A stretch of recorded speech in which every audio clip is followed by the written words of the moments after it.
Okay,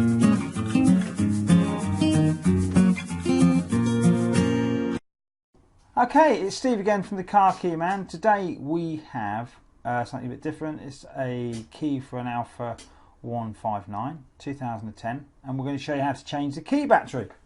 So this here is the emergency blade. You get it out by pressing this button, give it a squeeze, and that will just pull out.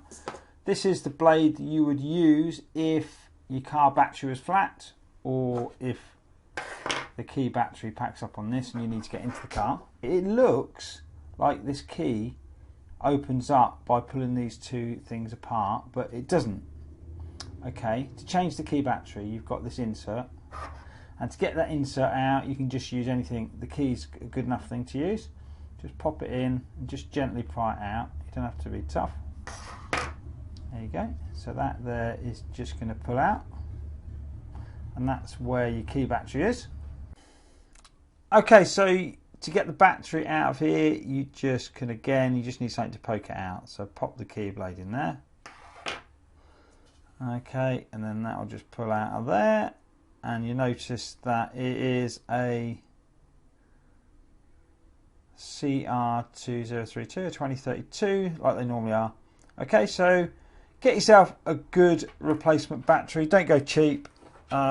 Cheap batteries are a complete nightmare for everyone, and especially for us, and they cause loads of problems. Okay, so your new battery, you can't read the writing there, and that's good. So you want to be able to put it in the right way around, so that these little fingers here that go up and down, they contact with the side with no writing. Okay, that's really important. Okay, the next thing is that we need to put the insert back into the key, and these prongs here on the same side as where the buttons are. Okay, so that just slides in, so you can see the little red insert again there. It's pushed home. And the last thing is to pop the emergency key blade away, turn that over and click that home. So with a 3-button Alfa Romeo key battery change, you're good to go.